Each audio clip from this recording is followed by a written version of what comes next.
Hey guys, welcome back to the podcast. You guys missed half of the episode already because we did all our talking in the green room before we started.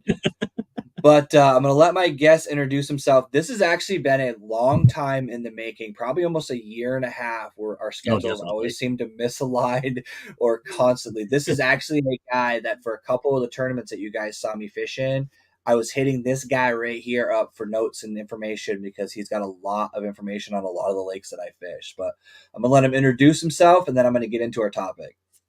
Hey, everybody. I'm Jesse Hazen. I live in Lindenville and I fish the Northeast Kingdom here quite often. I started after retiring from the Guard a few years ago, and I've just been hitting up KBF and, working the Challenge Series over. And so, here we are now. It's funny because how we kind of met was like through Facebook groups and stuff like that, and then I saw you posting some fish. I'd actually seen you prior to meeting you in the KBF stuff because I used to do the challenge series for a while. Mm-hmm. But um it's interesting to me how all of this kind of comes to be because like my buddy Bear that I do all my collaborations and shit with, like it was just literally I put a post up like, "Hey guys, I'm starting a podcast and I'm looking for guests." And then I ended up making all these weird friendships with people that I literally can like send a random message 2 days before a tournament and like, "Hey, have you ever fished here? Do you think they'll hit a chatterbait?" Like it's just so random. It's like some of the people that I meet. Yep. Yep. The main reason I wanted to have Jesse on though is he's one of the reasons is we're both kind of in the market for kayaks next year, or at least we both have done a lot of research. So I wanted to do Mm-hmm. an episode talking about that. A lot of you guys know that my goal is to upgrade. I've kind of already picked the model that I think I want, but I also kind of want to go into some of the stuff that like so. I guess one of the biggest things is for you. What is your priorities when you're shopping for a boat? Like, what is the thing that you value the most? All right. So, as a veteran, um, I came into fishing, kayaks, and realized that I needed, because being through the war and stuff and getting all jacked up and stuff, I have a messed up equilibrium. So my balance isn't that great. So, probably one of my top priorities was like Yeah. primary and secondary stability. And I almost originally went with Bonafide until I realized I don't even know what the heck I was looking at. But Jackson popped up with their Blue Sky Boat Works. I just saw it Yep. in like an advertisement or something, and I'm like, oh my God, this thing is awesome. So, like, one of the first things that I did was reached out to Chad Hoover, and I'm like, hey, is this KBF legal? Am I allowed to fish Yep. use it? Because that's going to be like, if that's okay, then I will buy it. If not, then I'll shop for something else. And he's like, yes, that's one of the few boats that's actually like not considered like a kayak, like a Right. traditional kayak that's actually allowed. And I'm like, okay, sold. So If you I guys got haven't seen this thing, it's basically a skiff boat. It looks like this mutant pontoon boat with a kayak shoved in the middle. It's essentially what it is, but yeah. I it's a mean, cool boat. are you able to like pull up my Facebook while you're doing the live feed, and then maybe some people I who haven't seen it? might be able to. I can probably actually, at the very least, let me see if I can get a Yeah, screenshot of like even it. Google it or something like that. Yeah, Like probably be the guys, if you easiest way to haven't do it. seen one of these, it's an insane. it it's unbelievably stable. So one of the videos that I watched about the stability, this guy and his son, they're probably about, I don't know, 450, 500 pounds between the two of them.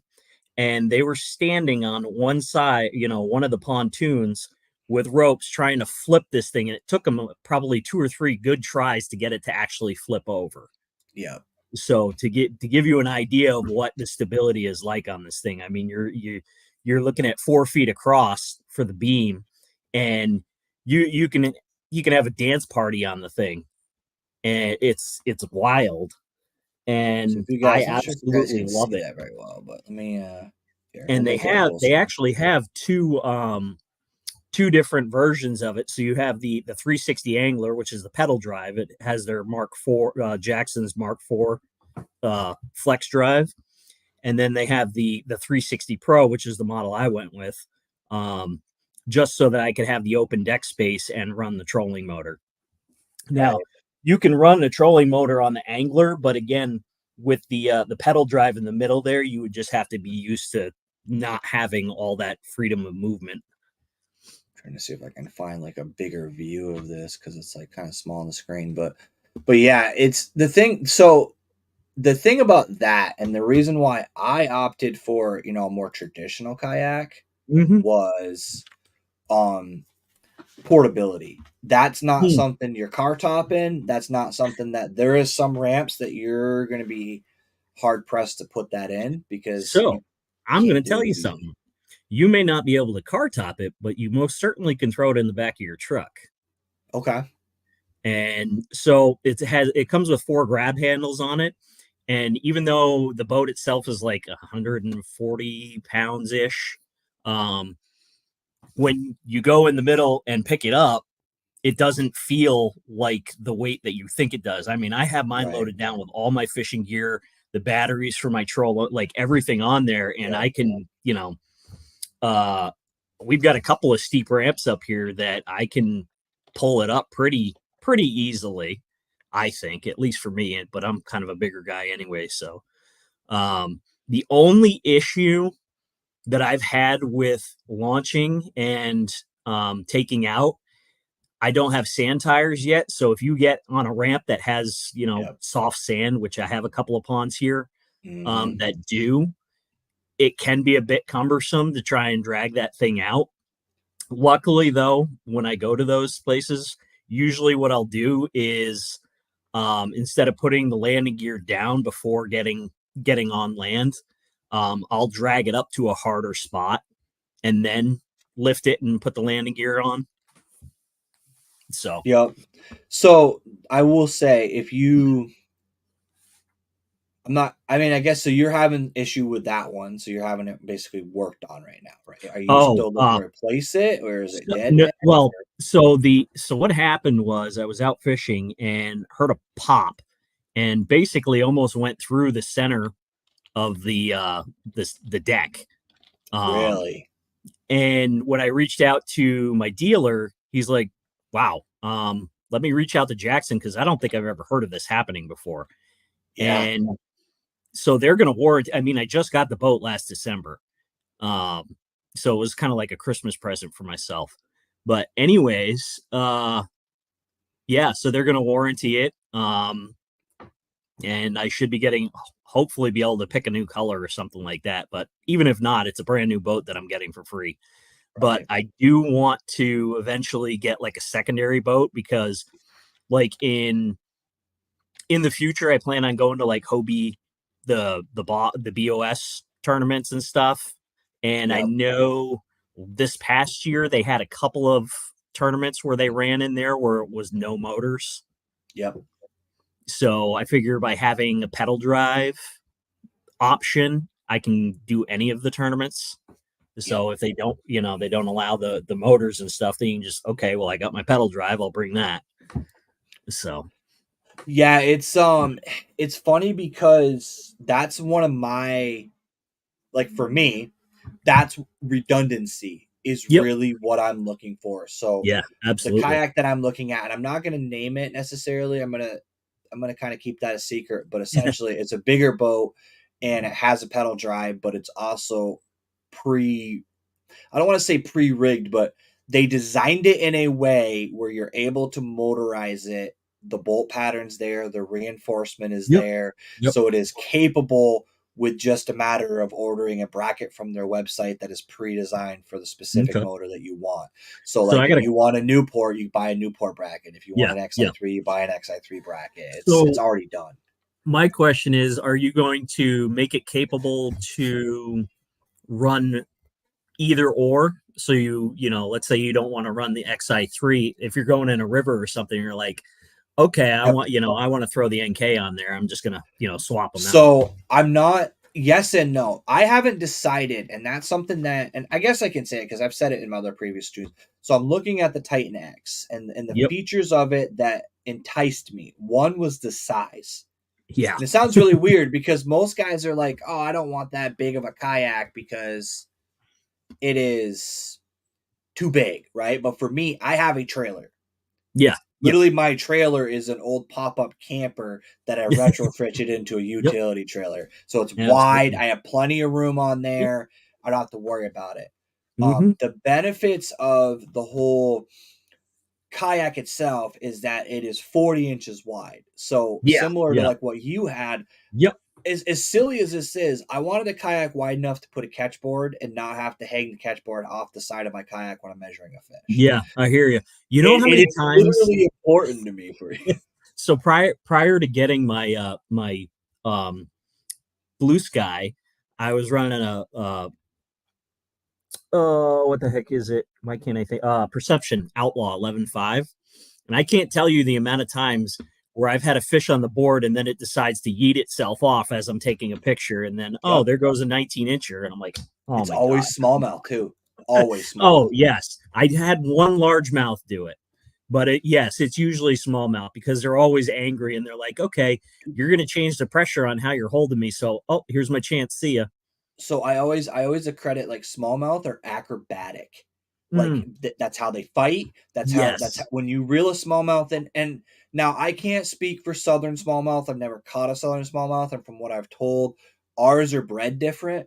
But like Yes, they are. northern smallmouth are rockets. They hit the bait Mhm. and they're going to space. Oh, There yeah. is no is he going to jump? It is when is he going to jump? When and Because how high? yeah, it's not and then once you get him in the boat. So a lake that we both fish that I'm not going to name, but if you've seen his Facebook, let me just tell you, a lot of them photos come from this lake. My PB smallmouth was caught there. And that Mhm. fish at a little over 4 pounds jumped 4 times. And Oh, yeah.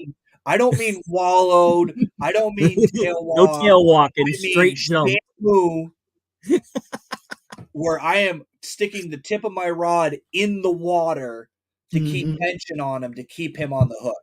Oh, yeah. Jumped 4 times. Then I get him to the boat. I was in a monthly. Put him on the board. He jumped my board 3 freaking times So, into like where my pedal drive is, where I had to yeah. scoop him back up, put him back on the board because I put a net on the edge as like a wall. But Mhm. that's one of the reasons why I wanted a wire kayak for that, and Yep. I am not a very coordinated man, as well as Yes. I have a bad ACL on my right knee, a screwed up Yep. ankle on my left ankle, and my back, I have sciatica issues. But I want Mhm. to be able to, at some point, I've lost a lot of weight. I have a little bit better balance. I want to be Yeah. able to stand. The Yeah, Old Town absolutely. is an amazing kayak, but my coordination combined with where the wall Where the is tipping on that point is. Yep. kayak Mhm. is a little bit too far for me. I'm gonna Yep. fall. The kayak's not gonna flip over. So first of Yeah. all, Old Yeah, you're Town, gonna never tumble never before think it. that I hate your boat. I love your boat, and I'm not even selling or getting rid of my Old Town. I'm keeping it. But there's a wall. So for those of you who don't understand, kayaks tip. That's not when we say a kayak is super stable, a kayak is actually better if it does tip. But what it is the way those pontoons are, it hits a certain point and that's not going any further. Yep. And that's where that wall is with a That's the native, secondary stability that they talk about. and that is a key component to I want to be able to stand. I want to have a little bit bigger Mhm. boat for stability.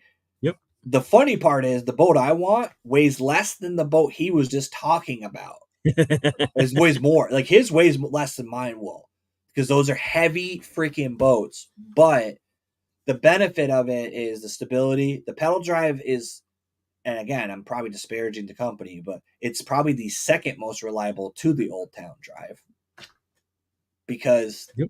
the Old Town PDL drive is pretty bulletproof. I mean, I've had Yeah. that thing since Yep. 2019, and I put in. I mean, Jesse knows because we talk. I put in 16 to 20 hours minimum every weekend on that thing for four Yeah. You're years. definitely you're out there about as much as me. Yeah, like You know, you're literally, definitely I'll putting in text the him time. and be like, "Hey, dude, how'd you do today?" Like he's the only other one I know that could be blowing 30-mile-an-hour winds and pouring Oh down yeah. rain, and I'm like, "Hey, where are you fishing today? Because I'm going here." Like Yep. one of the few people like that are like, and that's one thing. That's one of the reasons I think we get along so well is people ask me like, I work in an office, so I work with like software developers, tech support nerds. Like I'm not working with typical redneck fisherman guys. Mm-hmm. So they'll be like, "Oh, dude, it's supposed to be really nasty this weekend. You're probably not going fishing, are you?" I'm like, "No, the weather. Oh, The yes, I weather am. doesn't determine whether or not I fish. The weather determines where I fish. If it's Yeah, blowing exactly. 30, I'm not hitting Champlain, but I will go fish, and I have rain gear in my truck. I keep Yep. rain gear in my kayak. Like I tell you what, so funny thing is, I'm constantly like every spring, I'm constantly like chomping at the bit, waiting for the ice to go out because yep, my cats were fighting. Awesome. gotcha. Uh, so, anyways, yeah, I'm chomping at the bit, waiting to go out there. As soon as the ice goes out, like I've got my rubber boots on to load up, and I've got my cold Yep, weather gear on, and I'm yep, like, all dude. right, let's go. I bought ice fishing float bibs Yep. to go in my kayak with. Yeah. Not even the ice fish. Granted, could have Yeah. used them for ice Oh yeah. fishing, but I bought them because I wanted something warm that wasn't going to turn into an anchor if I ended up in the water. Absolutely. I want to get those Huck tournament bibs. Those look pretty good. So I'll tell you, Astro dude, makes the some good ones Windrunner too. ones I bought, Yeah. those are pretty comfortable, Okay. and they have a removable liner. Mm. So you have a fleece liner that snaps in that you can unsnap. So when you get into those spring days where the Yep. water, when you still get like those cold days, but you don't need to Yeah. be Yep. wearing a freaking black bear underneath your bibs with your jacket. I'm pretty impressed with it, and it's a big boy size. That was the Yeah. one selling Yep. point for me was some of those brands like they don't. It's like tents. It's like they're basing their sizes on a different. They're not basing it on Americans. They're basing it on another country's Yep. anatomy. So what they consider like a tent, what they consider to be a 4-man tent is a 1-man tent. Like that's there's Yeah. no Four way in man hell tent. I'm sharing a 4-man tent. Like Yeah. this Four is not man big tent in enough for like me. China because they're all Yeah, skinny guys. So. exactly. So so that's one of the things that I looked into. But yeah, I'm the same way, dude. Like we went ice fishing, and it was safe adjacent. I mean, there was 4 inches, 3 inches, which is good, Mm. but it gets iffy. Like those ice fishing videos I put out, dude, we were 30, 40 yards offshore backs. Ugh, And yeah. we weren't going any further because we're like, Yeah, this is starting to get a little shallow. I've never been ice fishing and I don't particularly plan on it because it's one of those it's probably a bit of an unreasonable fear in like the middle of January, but it's still one of those I don't want to go onto the ice. Yeah. I really don't. We are very like overly cautious. Like we literally drill holes all the way out. Yep. So we'll Just to walk check out depth. 20 yards offshore, drill a hole, Yeah. reach in. I don't the thing is, this is the one thing, and I know you see it because you're on the same Facebook group I am. I'm going to tell you something right now. And there's a lot of guys that watch this that are from Vermont. Hmm. Why in the fuck do you believe fishermen on how fucking thick the ice is? You're believing a demographic that has a stereotype about lying about how big things are. Yeah. And you're Yes. trusting somebody you don't know to tell you how many inches of ice there is. Stop it.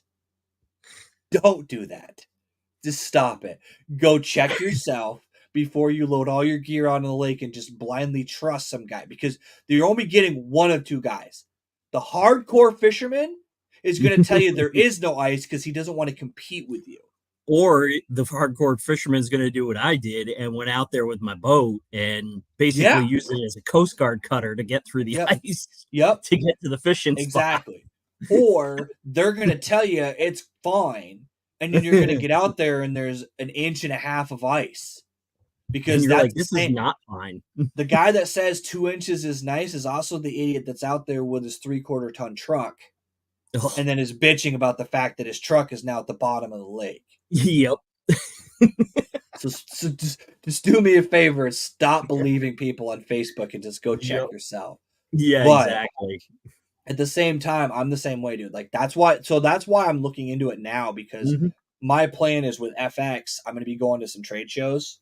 Yep.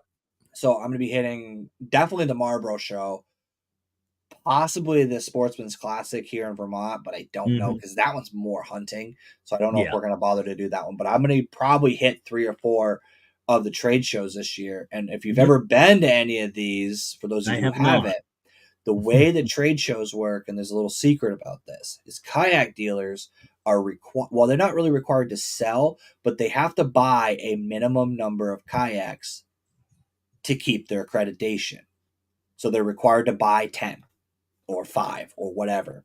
If they don't sell that kayak or even take delivery of that kayak, they still had to pay for it. Yep. And for some reason, and this is something that has always baffled me about, honestly, just men in general, they feel like they need to have the 2025 model or the 2026 model, and they don't want the 2024 model for whatever reason. Mhm. So, kayak dealers need to offload whatever they didn't sell or hit their quotas. Oh So, they yeah. will take kayaks to trade shows and they'll sell them out for sometimes a Way, song. way less. You will get a kayak, like there was one last year at a trade show. There was a Titan X 10.5 that they were selling for 2,700 with a Newport on it. No battery, but still Yeah, come less on. than I mean, retail you can for go on that boat. Amazon and get yourself a 100 amp hour 12-volt battery for like the one I'm using, a Wise, Yep. and that thing's like 200. I want to say it's like $280. Yep. Now you look at a Dakota Lithium and you're going to be paying like 900 for something like Yeah. that or more. Yeah. So, But I yeah, so mean, you got to think, dude, there's that's plenty of less than quality. retail. Yeah, there's plenty of quality batteries out there. You just got to do your shopping and your homework. So and that's where I'm back and forth on the whole deal. So the motor Yep. deal. The reason what we had talked about in the green room, which is my justification for wasting money, which is really what fishermen do. Let's be honest. I'm I think looking to buy an everybody does almost it. It four just thousand depends dollar on the kayak. hobby. Right. I'm looking to buy a $4,000 kayak. That's a fuck ton of money for a plastic boat. But Yep. in my mind, and listen to me guys with this rationalization because it may work with your wife's. Mine doesn't care. Mine just understands, and she probably just assumes I leave the house, doesn't want to deal with me anymore. But if you take $4,000, but then you divide that by 20 times 6 months, it's a pretty cheap hobby. Yeah. Because I spend about 20 hours a weekend. And think about it. You don't have to put any money into it as far as Zero. gas. Zero. You don't Zero. have to. No And that's gas. why You know. I want to buy the kayak. Now the motor Mhm. part, because I have a rowboat that I had a motor failure on, I have the gas motor, but the gas motor in that rowboat is an 8 horse freaking it's a 14-foot rowboat deep V with an 8 horse motor on it. I can't even plane that thing out. Like it's just Yeah, but like I'm on a hydrofoil the whole freaking time. Like I have to sit in the middle to keep it from swamping in the back oh, because it's just too much power for God.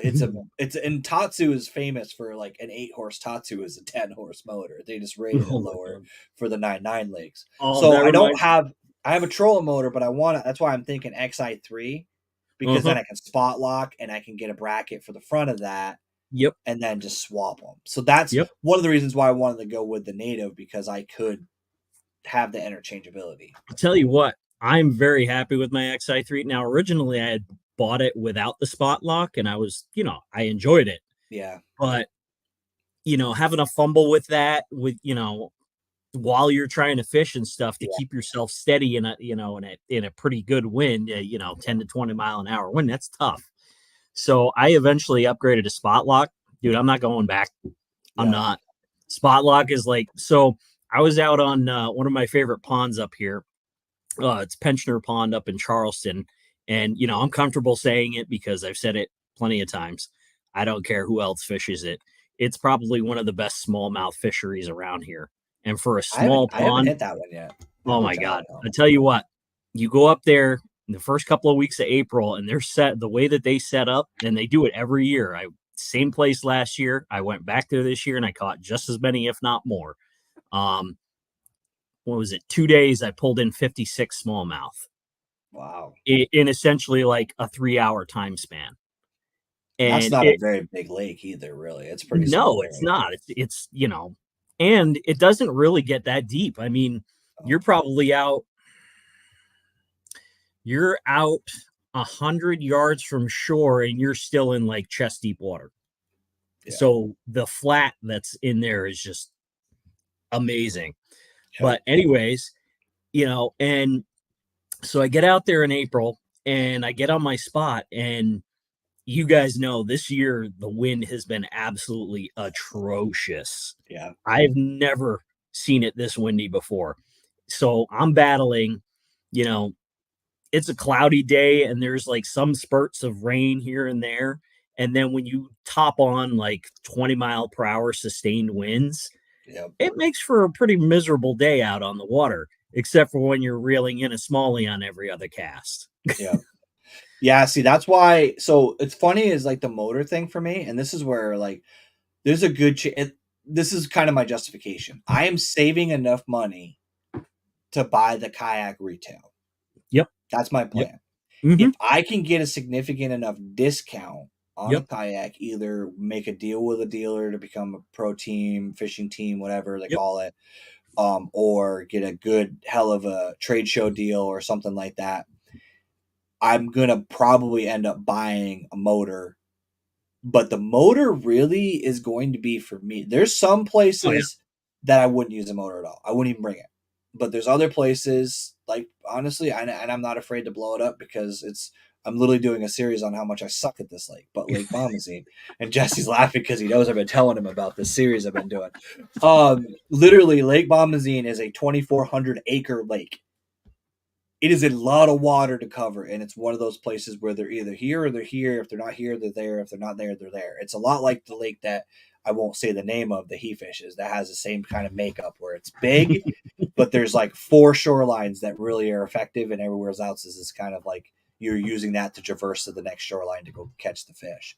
Yep. And that's where the motor would come into play. But again, the reason I want to do that boat is the redundancy, and also they did little touches. There's little things. So the price point is cheaper than the NAR is probably the only other one that's in that same price point. Yeah. Yeah. And because Hobie has gotten too goddamn full of themselves Oh with my their God. price of their boat. Hobie is like, that's like, it's that's like getting a Porsche. I mean, at it's that point. and the thing is, dude, there's been a lot of hull warranty Oh yeah. stories on that boat lately. Well, But not so just the full warranty, but the drive drive itself, 360. like, yeah, it tears up pretty quick. Like people don't understand, like it does not like that pedal drive or that fin drive does not like weeds. No, It and it's does not like it. belt driven drive, guys. So keep that in mind. You got a belt in your lawnmower that's broken? Well, guess what? The same thing happens to that pedal drive. Yep. Don't get me wrong. I like the idea of the Hobie. I like the concept of it. But the problem is, if you're a fisherman like me that I started with a paddle kayak. And the one thing I hated about the paddle kayak, which is one of the reasons why I went to a pedal drive, I fish grass. You throw a frog up on pads and you give him that home run hook set, you're in with the fish now. Yep. You are one with that fish now.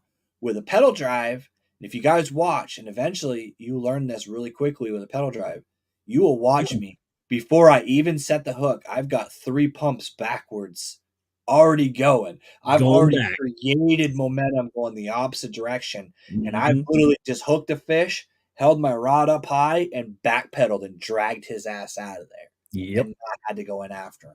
And I Yep. don't want to have the presence of mind to reach down between my legs, stick my finger in a loop, pull that to then start to pedal backwards. Yep.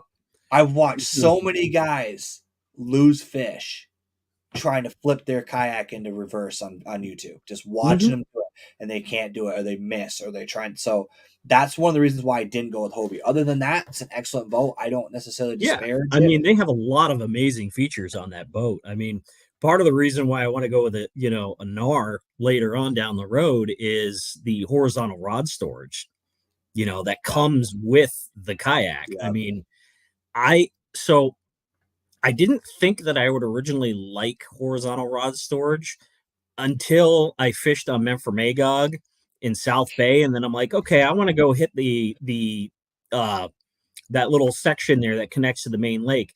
Well, now I got to pull all my rods out, lay Yeah. them down on the deck, go under both bridges, St. and Catharines, then same put way. them back up again. And it's like, oh my God, it's a pain. So, I will say, dude, if you don't, the horizontal rod storage is key, but keep Yak Gadget in your brain because that oh yeah, horizontal rod yeah, stager they have, yep. I actually picked up gold. the new Yak Attack one, Yep. so I liked it, but it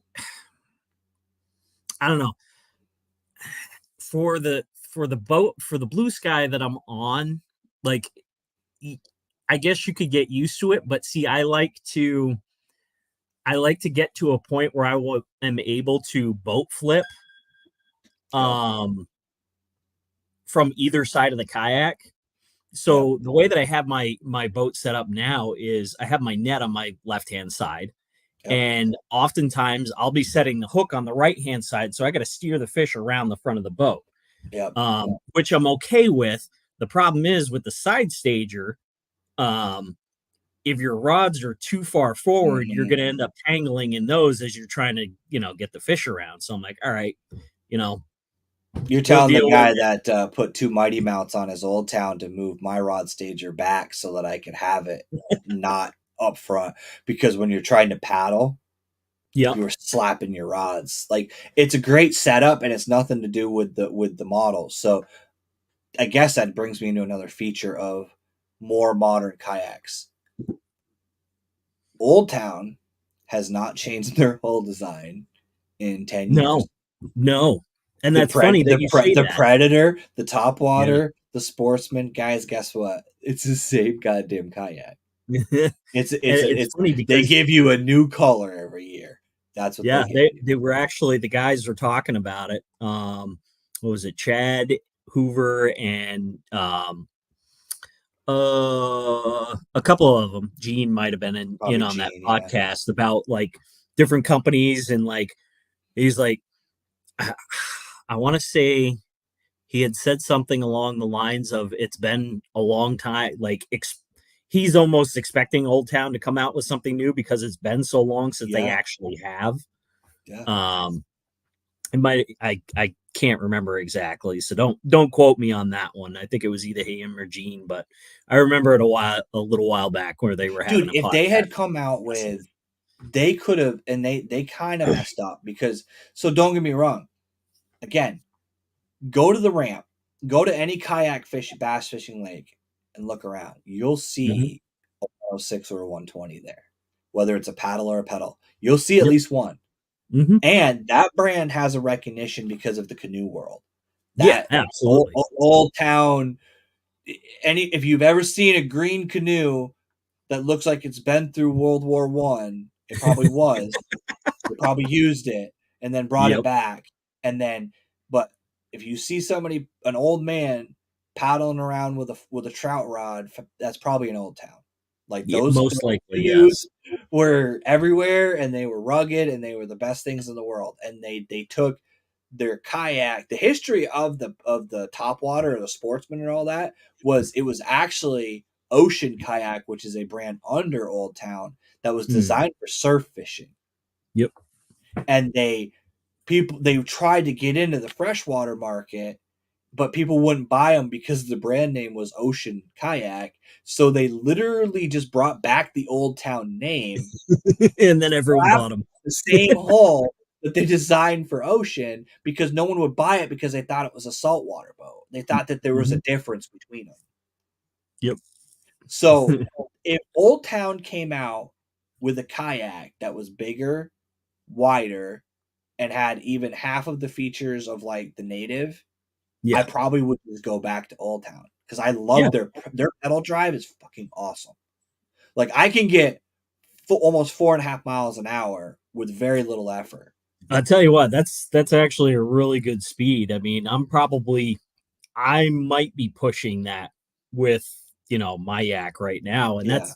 that's motor powered. So I mean, if Yeah, you I can can get I pedal can drive, literally so just to give you a perspective, I launched out of the ramp at Bombazine and went to the other shoreline in 20 minutes.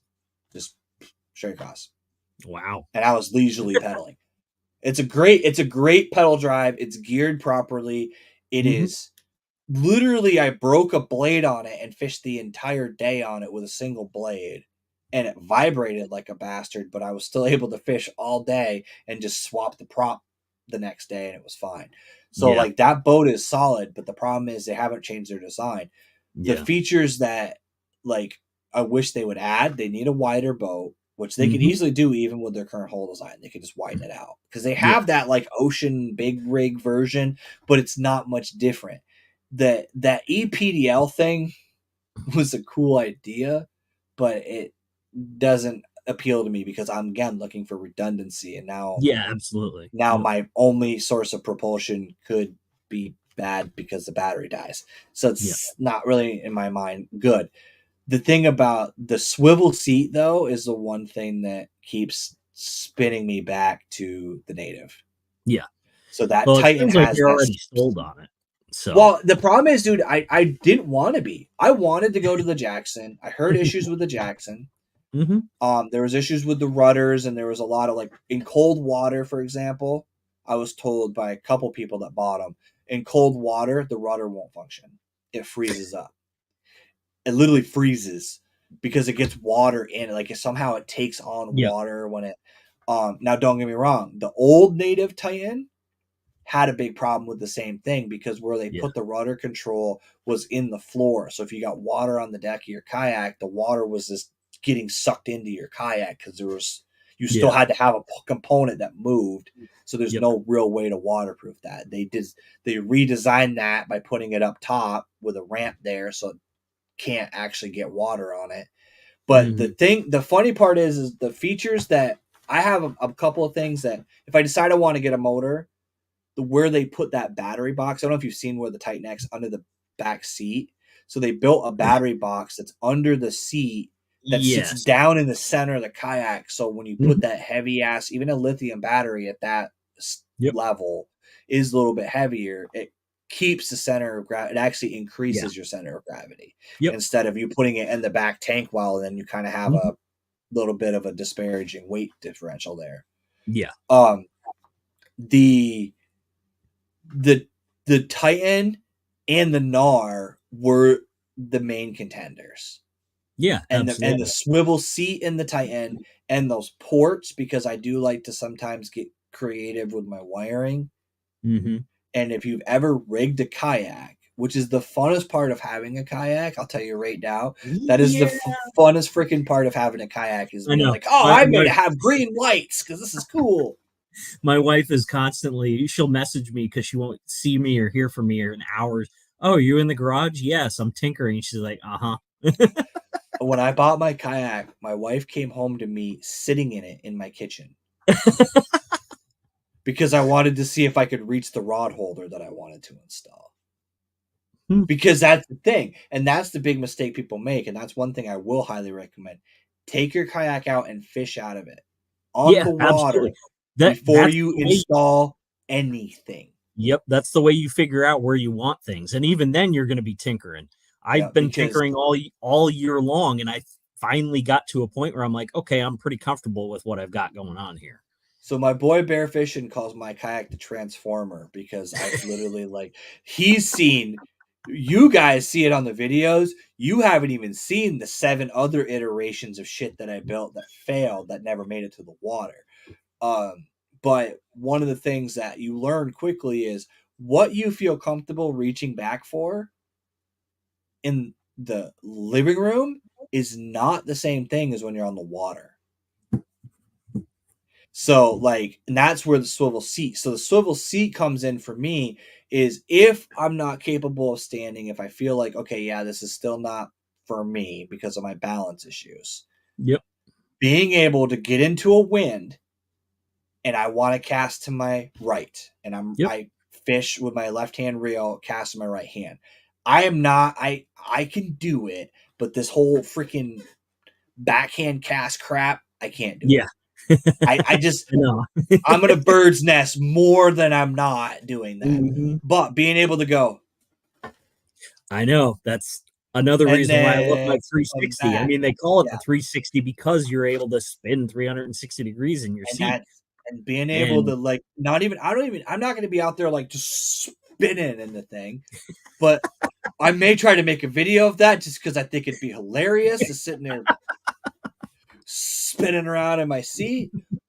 But being able to creep up on my gunnel, make a cast, get back, and just fish mm, would make it so I don't have to pedal turn, pedal. You know what I mean? Like you yeah, have to yep, with a boat like that, even with a motor. A lot of times you've got to go forward, backwards, sideways, forward, backwards, sideways. The wind's pushing you. You finally get there, quickly cast because your wind's going to spin you again, and yep. then now you're doing this as the Yeah, wind that's takes you back around. Even with a spot lock is going to help you with spot lock that, is but good for keeping you in that spot. The only problem is you have to figure out how to adjust yourself to yeah, make the cast if the wind changes and your boat drifts a certain way yeah. and it throws you off a little bit. And that's Um, and that's there's why I been like the times idea of that seat. there's been times where I want to cast off to my left and I can't do it because of the way the is facing my boat. So I'm like, Yeah. okay, so I just turn around and I cast backwards off of my boat. And that's exactly I used to do the same thing in my bass boat. My bass Mhm. boat, I would run to the back of the boat to cast and then run Yep. back to the front and fish. Yep. But that's one of the things that I really liked about that. And it's a simple idea. Mhm. It's not innovative. It's something that I mean, I'm pretty sure New Well, Canoe had that seat for years before yeah. anybody else I was did. actually just going to ask you about that. I'm pretty sure that they've been running that swivel seat for a while now. Well, I could be wrong, but I'm pretty sure New Canoe's part of Big Adventure, isn't it? I think so. I So don't know. You'd have to ask like Zach or something about I that because wouldn't he's be actually surprised if a that's the new canoe same guy. seat. Yeah. It's just on a bigger bracket. And that's the other thing about that seat that's nice is the Old Town.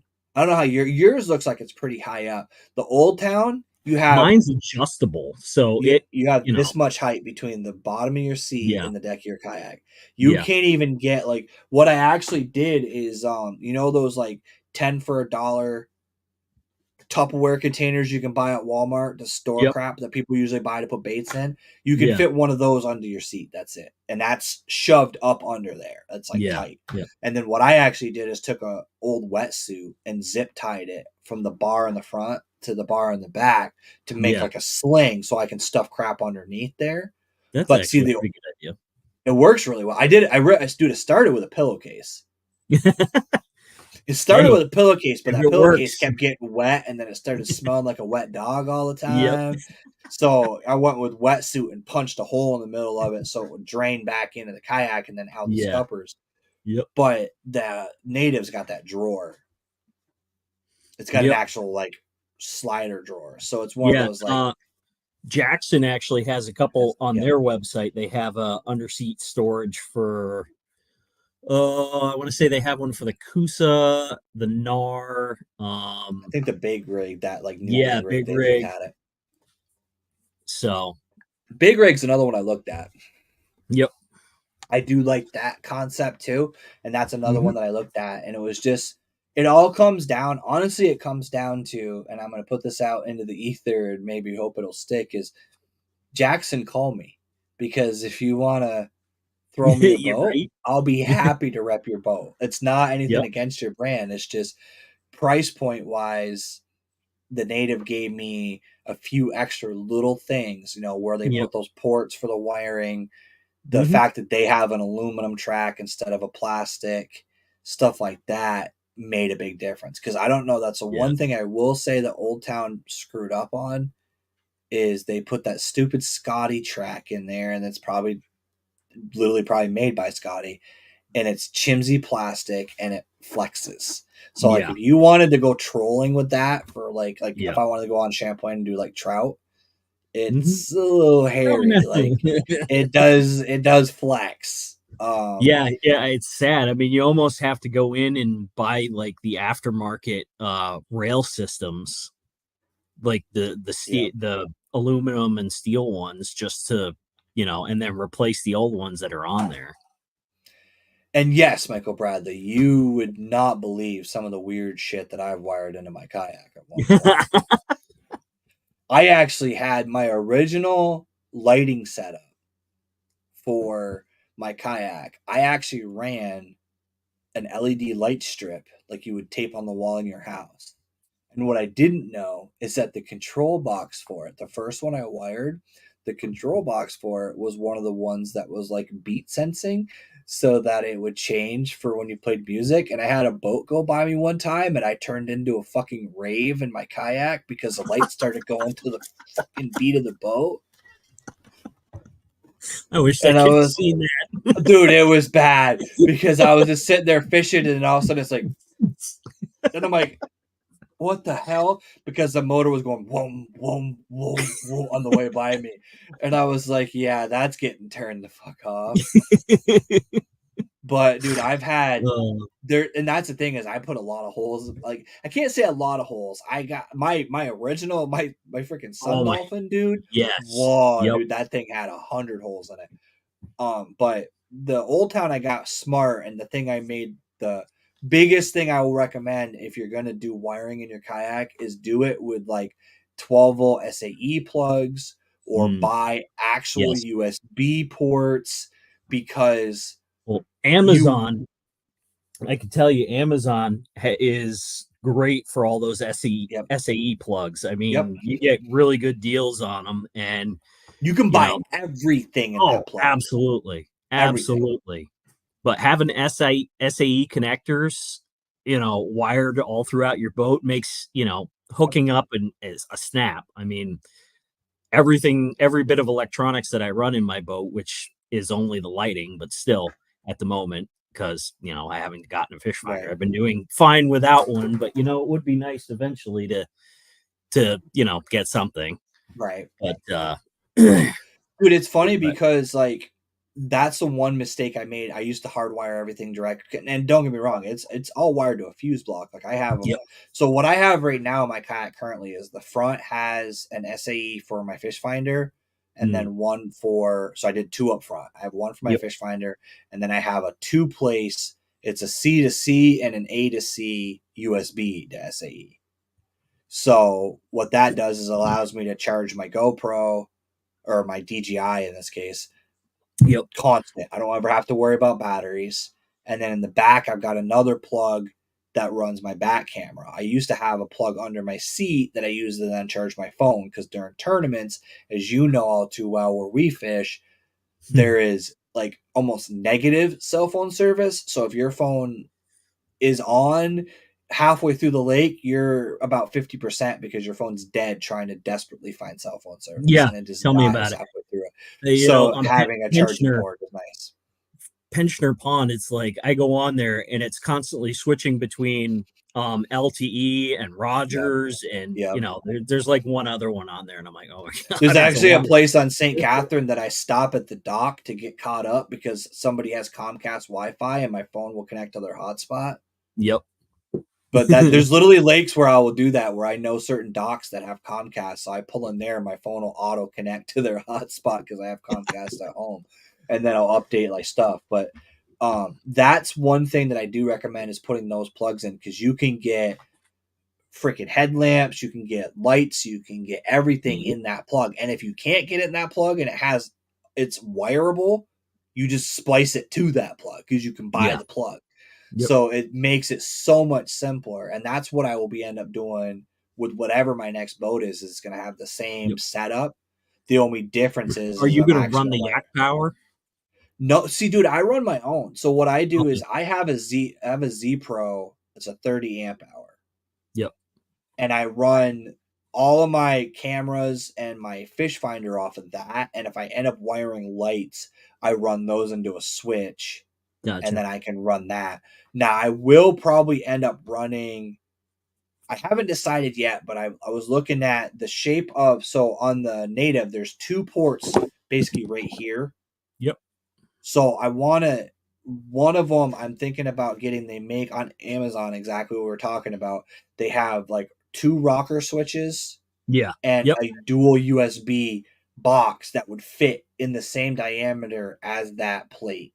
So I can Yep. cut that plate out, stick that right in there, have Hmm. two switches that I may not hook up right off, but then if I decide I want something that I can, Yeah, like if I exactly. decide I ever want a power pole or something, I Yep. can turn that on and then have the USB to be able to plug my phone in. That's probably going to get wired in. The back camera is going to have its own plug in the front. And that's purely because changing batteries and freaking action cameras on the water is a nightmare. And Yeah, I I'm can sure it just is. hook them up and run them all day. Hmm. I can actually run with that Z Pro running my fish finder. I can run it for 3 days, no problem, nonstop. Cameras running all day, fish finder running all day. Now, don't get me wrong, I'm not running live scope. I'm running a Lowrance hook. It's not. It's Yeah. Yeah. it's If I not was even gonna get, tied. I do plan at some point. I want to go with Lowrance because You're getting Lowrance an you can Eagle. actually, what's that? You're getting that new Eagle or whatever they're calling it. No, Have you probably seen not. that one? No, I haven't. So No, they made I a was. unit that's basically a beginner forward-facing sonar unit. Jeez. So it's a cheaper price, and it's Huh. essentially a single transducer that you can switch back and forth between. Huh. I guess I'll have to look into that. It's a little bit No, cheaper. no. My what I was saying was so Motor Guide and Lowrance. You can link those. Yep. So, and I was probably going to go with like an Elite FS 7 or 9 or something like that. Basically, make a one boat network going on. Um, but if I was going to be running live scope, I'd run basically a 50 amp hour battery just for the live scope. Yep. Like I could put Yeah. put the Elite on a standard battery, like the main transducer on a standard battery, but then have a separate battery for the scope system itself. Yeah. Yeah, and that's where and I'm not going to get into the forward facing sonar debate before you guys Yeah. start getting into that. It's not even a game. It's funny because we're probably the best people to have that conversation because I run down imaging for bottom contour. You don't even run a fish finder. I I don't. don't need it. I don't either. I mean, you've seen all the fish that I pull up Yeah. Yeah. constantly. I And mean, we're I don't fishing the really same need lakes and it's not like we're yeah. fishing 10-foot deep lakes. Some of these there's some water there. Oh yeah. Yep. But the thing is for me, it's actually a distraction. The only thing I have it on for, and actually I will turn mine off if I'm Yep. fishing shallow. If I know I'm in a stretch of the Oh, lake that's absolutely. eight Yeah. 8 to 10 feet, it's off. I don't need it. Yeah. Yeah. I If feel I mean like if it's you're a going sport in with there the fish. frogging or flipping and or Why? top water, shallow top water, you're not going to be needing it. Nope. But like so I this year especially I've actually been focusing on getting offshore and fishing like deep cranking and stuff Yep. like that and heavy jigs. And basically I'm just trying to make myself a more rounded angler because my shallow game is pretty good. I mean, I I funny need to go thing, deep too. Same thing. I actually just started flipping this year and my first flipping fish was a freaking 19 and a half, something like that, largemouth that I pulled out of pickerel reeds. Yep. And, I was like, wow, this is the first time I've ever actually done this. And it is really fun. For two So, reasons. One, yeah. there's some monsters in there, and Oh, two, absolutely. I was you, so you blown away get that I got that you fish get in to give 6 inches them of water. that reel down and Yep. that hook set is the most the fun. old, That the and a old hack. frog hook set. I call it the old Hackney lean right there.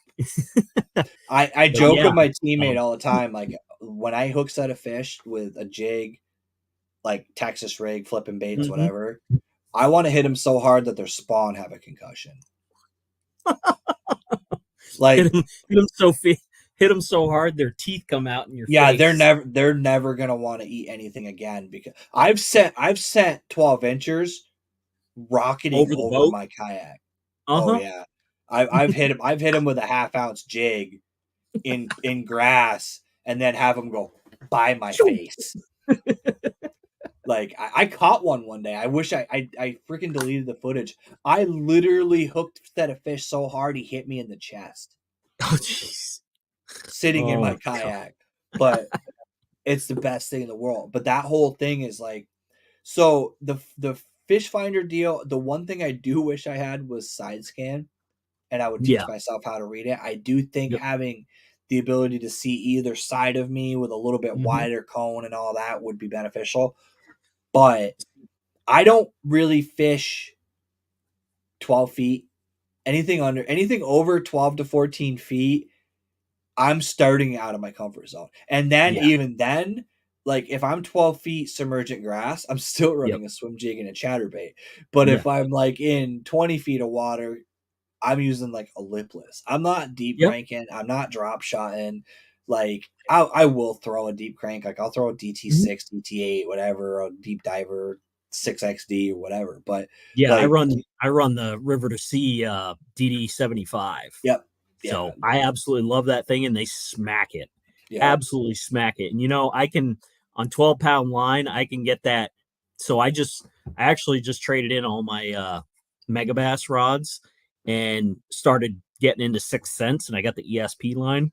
The yep. 7.9 medium moderate is like hands down one of my most favorite non-glass crankbait rods that I've ever thrown. You Like I can should get bomb distance, and the hook sets on this thing are just so much better. not Like trying to be a salesman, but when we've tried to hook up and fish at least 4 times this year, guys, and every single time something comes up. If we fish together, I'll have you try my moderate FX, dude.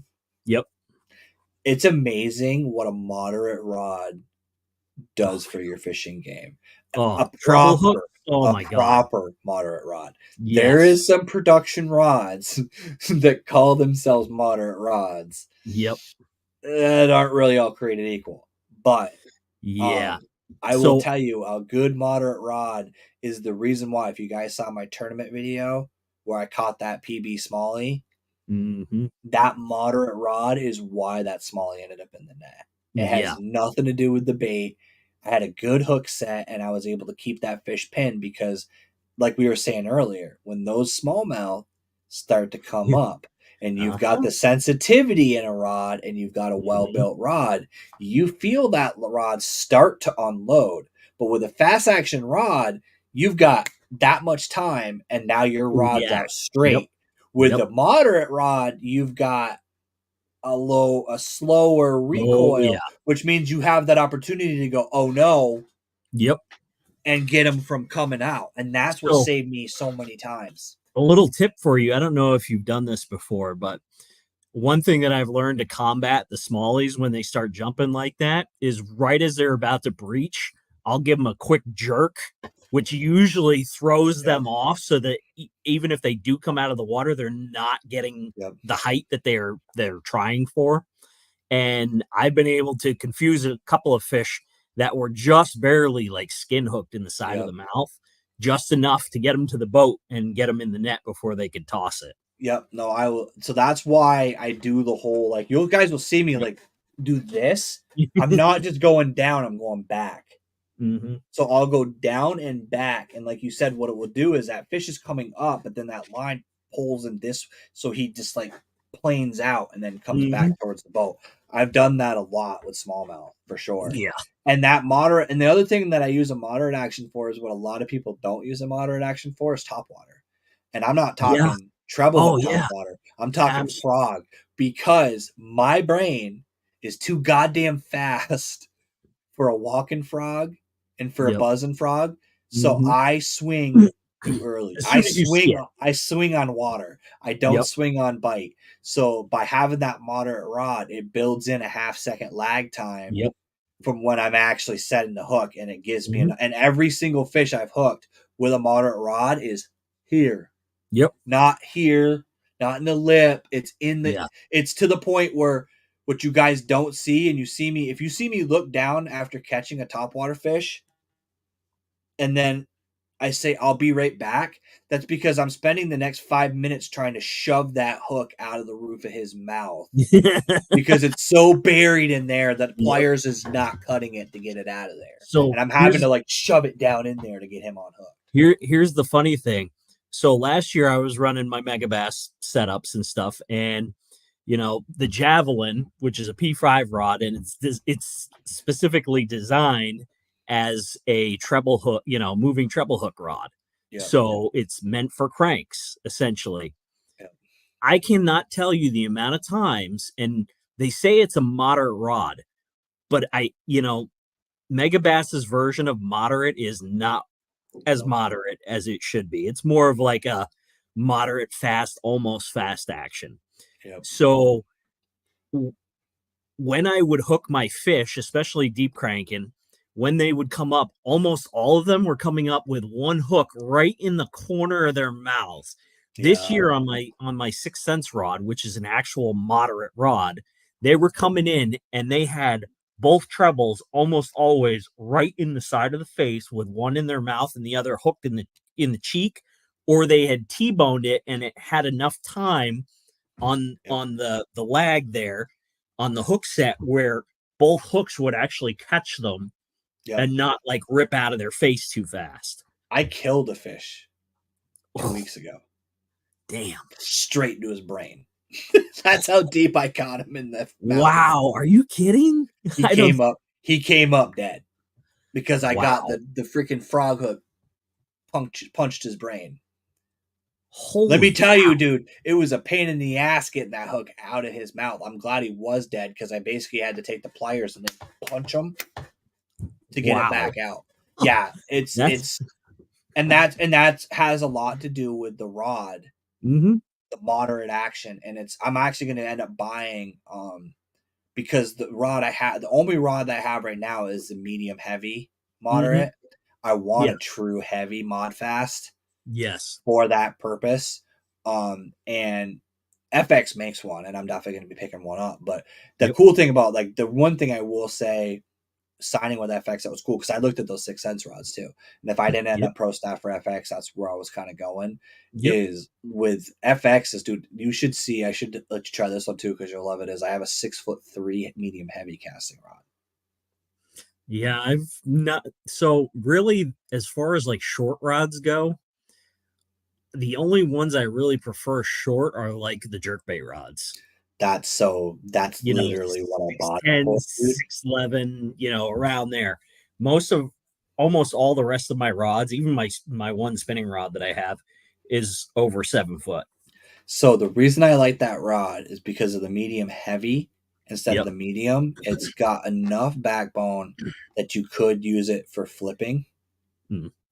Which comes in handy in those places where you're overhanging brush, or like you were saying, Magog, if you wanted to go get right up on that pylons and flip those, you can really get that thing in there and have the control. Absolutely. But dude, the jerk bait, you can literally do it like you're in a bass boat sitting down in your kayak, because you only have 6'3", whereas like a 6'10", you're kind of slapping the tip of the water. You're kind of having to be really creative on what angle you put your rod at. And absolutely. But that's the thing about them, is like they had so many different, like they sell every rod power and action, and then they have like a 6'3", a 6'8", a 6'9", a 6'10". So they have like all these different varieties.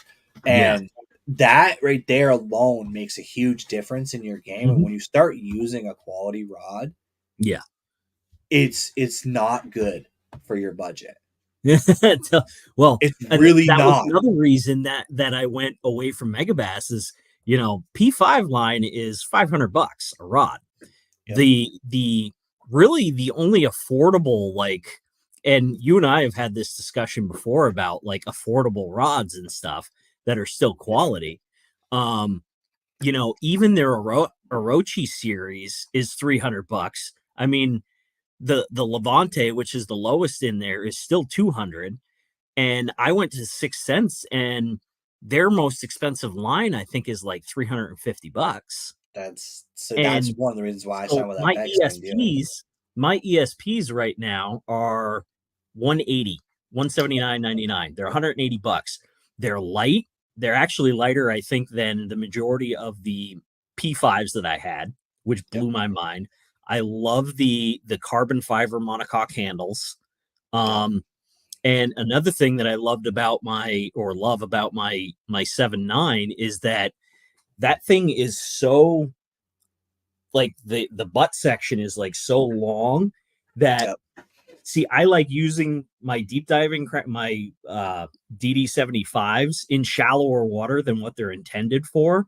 So what I like doing is raising the rod up and then reeling with it up here, and I can still make a solid hook set because I've got the leverage right here. For you guys that weren't paying attention to the information he just provided you, here's a couple of things. One, deep cranking. You want a big butt. I know Mm. if you're at the bar, you probably want a big butt too, but also Can't when go you're wrong with a deep big butt. when you're deep cranking, whatever rod that you're going to use for deep cranking, a short butt is going to wear your ass out Oh my god, yeah, it because it is is. all wrist, it is all Yep. forearm. If you have that longer butt, you can rest it against your arm, and it takes a lot of that stress of that pull off that rod. That was something that I noticed. So with my javelin, because I was cranking, it's an okay length, but I couldn't really get it in here. So when I was going to get the hook sets, I actually injured my wrist a few times and was very sore from it. I had And tendonitis in my elbow really bad from it. yeah, because but again, with the 7.9, the butt's so long, I can tuck it right underneath there Yep. and I can actually use my whole torso to Yep. impart the power into that hook set that I need to, and it Yep. doesn't jar my wrist up. And the other thing you said is if a bait says it dies to 12 feet, that doesn't mean you can't use it in 6. Exactly. It's And how you. actually, sometimes that is a dirty little trick Uh-huh. because if you're fishing hard bottom and you're using we'll say like we're Paula using a DT10 in 5 feet of water, Yep. that thing is grinding Yeah. the bottom. If you're Mm-hmm. using it, to be honest, and I fish a lot of crankbaits in open water too, but if you're Mm-hmm. using crankbaits and your bill is still clear, you're probably doing it wrong. It should be cloudy. I'm just saying, it should have some Yep. bruises on it Yeah, because if absolutely. you're not bouncing that thing off of stuff, you're If you probably don't doing have to it wrong. if you don't have to retune your bait, then Yeah, you're probably being a little too kind to it. yeah. And that's the other thing. I will say this right now too. If you are afraid to throw a bait because you're gonna lose it, then you shouldn't have bought it in the first place. Or go out and get yourself some lure retrievers. Yep. I tell you what, Because I lost last year probably $100 worth of crankbaits and equally as many chatterbaits from yep, freaking logs yep, that didn't know were there, but they found them yep, and I couldn't get them. But I got those lure retrievers, and I was questioning. I was like, I don't really know how this is going to work, but I'll give it a shot. Boom! I yep, clip it on the line, let it slide down, it knocks it free, and the next thing I know, I got my bait back. I haven't lost a single bait this year. yep. Yeah, I know. I'm definitely investing in some of them because I've lost some. The thing Mm-hmm. is, it's always the color that they don't have anymore too. It's always Yeah. the limited Uh-huh. edition, the freaking color that stopped making, or And you're like, it's, "Arr!" it's You almost want. always that bait. So funny thing. So last year I ended up losing one of my mega bass rods, and you know it wasn't just the rod; it was the reel because I was running a seize on it. So we're talking like $1,000 combo, and I lost that Yep. thing in a lake in probably about 20 feet of water, and I was like heartbroken about losing that. I actually went this year and got myself a pair of goggles just in case that happened and I lost another rod. I was determined to dive down and get my rod and reels back. That dude, it's so dude, no joke. When I lost that rod, because I told you about that rod I lost, Yep. dude. 3 weeks later, I found it at the tournament I was fishing at. Dude, fell off the rod stager, was Oh, sitting in the lake for 3 freaking weeks. yep. And the funny part is, testament to Daiwa, it was a little Daiwa CC80 reel, dude. I Yep. pulled the line off of it, relined it, and I was using it last weekend. Yeah, Daiwa makes some quality products. And that thing was in the lake for 3 weeks. Now, to not to plug Six Sense, but to plug Six Sense, I had a 6 cents trace on that rod. It was literally clipped into the bait keeper, like it was just Yep. sitting there for 3 weeks. Hardware was completely silver. Wow. Split rings, Yep. hooks. 3 weeks in a lake, Yep. and I'm still Gone. fishing. I'm still fishing the factory hooks. Jeez. So it's a pretty good testament to their hardware, because I could tell you right now, if I did that with a KVD crankbait, those hooks wouldn't Oh have yeah. been even on the bait anymore. They would have been rusted Probably right not. completely off, like Yep. gone. Well, that's why they Um, always. That's why most of your big time. So I watch a lot of tactical bassin and stuff, and like yeah, one of their biggest things is when you get new hardware, switch it out. Go the for the flow. higher. Pay a little more. Go for the higher quality split rings. Go for the higher quality hooks. Yeah, Switch them out, and it's not only are you not going to have to worry about getting bent out, your stuff's going to last longer. yep, And that's the whole point of paying for higher quality stuff. yeah, But then, in some instances, like again, I love Megabass, I really do, but I think they're charging way too much. I yeah, mean, they have sensitivity. They're almost on par with NRX, yeah, almost. yeah, Not quite, but I think that paying $500 for a rod is a little bit much when because I've heard and experienced myself a lot of breakage issues when people just doing basic hook sets. yeah.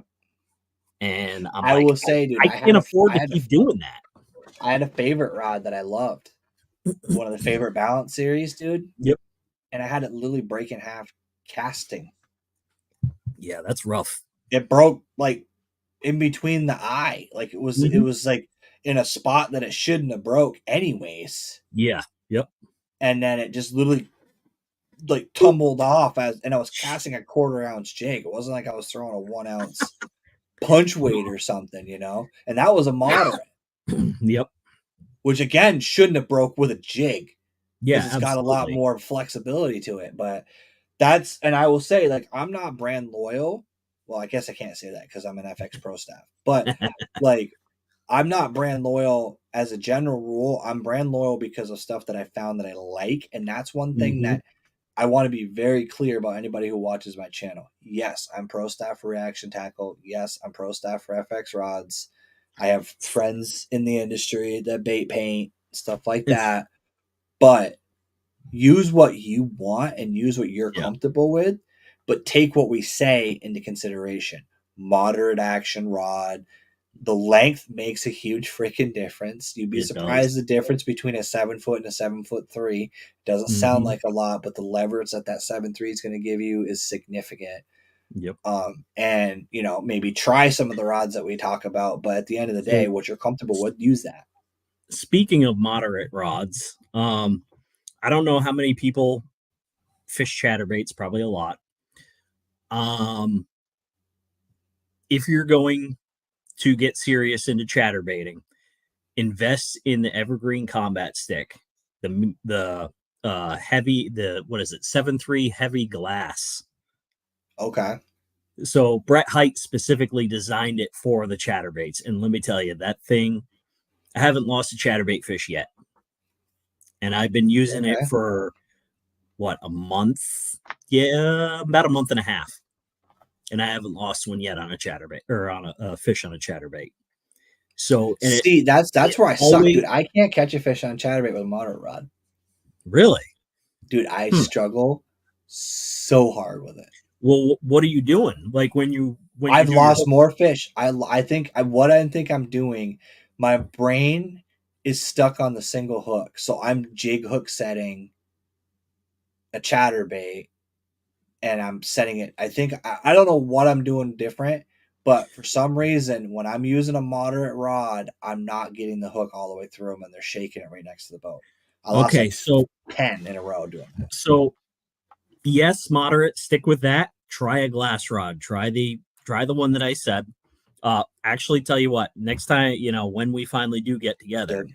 I'm gonna let you use my mine, and the glass allows it not only to stay help them stay pinned better, but especially if you like use the heavier power rod, you're able to use that jig hook set that you're using.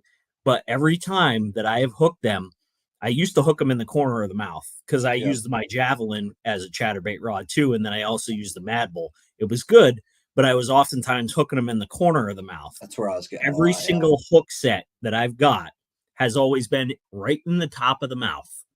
Every single one. And Yep. it's pinned in there like Yeah, you're it's not deep. getting it out. Yeah. Yeah, they're not getting it out. So I think the glass and the power. What power are you using? The one I'm using is a medium heavy, but it's Try and bump up to a heavy. a heavy. Okay. Yeah, because those thicker gauge hooks need a significant amount of power Right. to get in there. So yeah, try and use a heavy and see how it goes from there.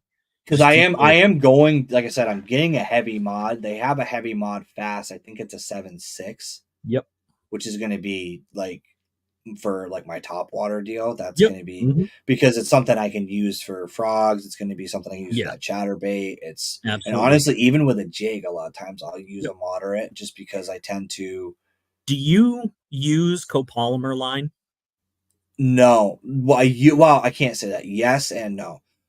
Okay, Lately, so I've been using straight fluoro, yep, straight fluoro, or on casting gear, I'm using either straight fluoro or straight braid. With okay, my spinning stuff, I go like braid to leader, but yeah. So the reason I say copolymer is because it has the benefits of the fluorocarbon, but also has the a little bit of density of stretch. mono Yeah, because it's essentially fluorocarbon coated monofilament. yeah, Um, you can use it for you can tie on top water, and then when the top water bite dies off, if you want to throw the chatterbait on there, you can do that. yeah. So Multi-purpose line.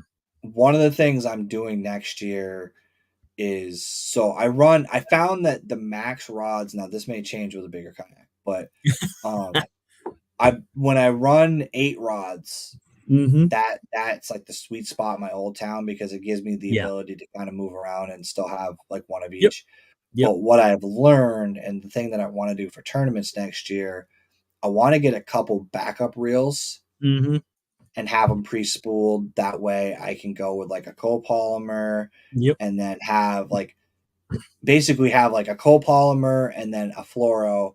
That way I Yeah. can run more braid, but then if I find that I need the lower vis Yep. deal, all I got to Yeah. do is screw that reel off, screw another reel on, and retie. And I don't have, I can swap that type out because, like, I know you know this too. Like, there'll be days where you're like, man, I really wish I had one more braid reel because they're in Yeah. grass, or Yeah. I wish I had one Absolutely. more floral reel. So you end up tying something on Mm-hmm. a setup that's not exactly what you end up tying your freaking crankbait on your 50-pound braid because that's the only reel you have left that doesn't have Yeah. something on it. And it's Yep. like, I don't want to do this. And now I got to really Yep. think about it when I set the hook so I don't bend this treble out. I wish Yep. I had a freaking fluorocarbon reel. So that's one of the things I've started thinking about doing is buying some extra reels and just having them. Again, with the native, I'll have the storage Yep. to do Yeah. that. Exactly. Yep. But yeah, that's Yeah. one that's tricks that like it's dumb stuff that you do in a kayak that you wouldn't do in a bass boat because a bass boat you're just like I just have another rod because I have Yeah. other Exactly. rods. I Yeah. just You got only like have so much room.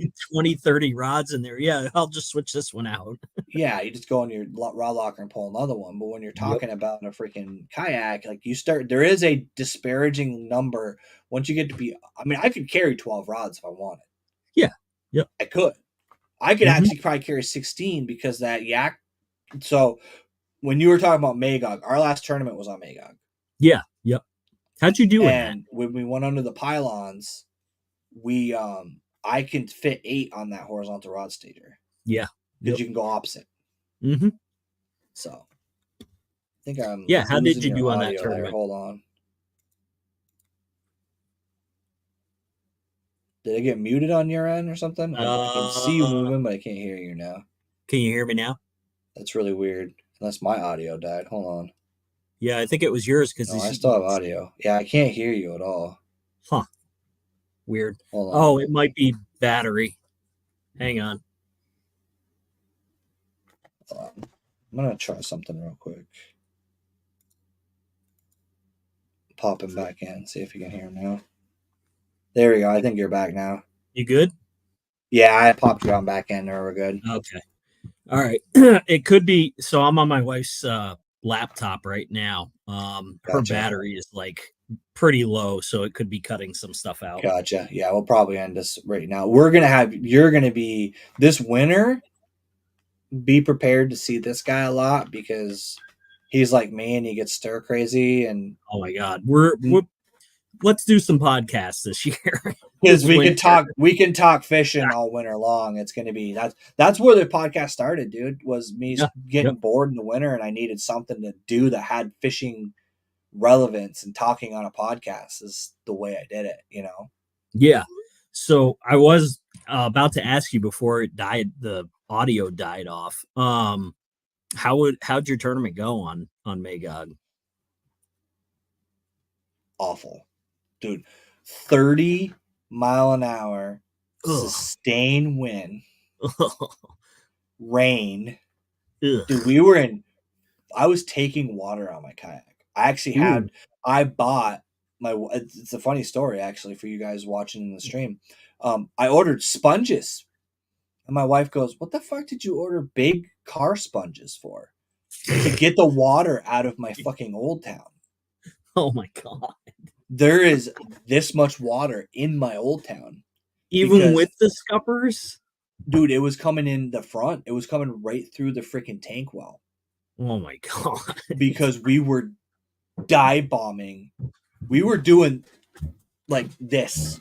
No joke. We were like Were you in South Bay or were you on the main South Bay. lake? South Oh, Bay. wow. And it was like that on South Bay?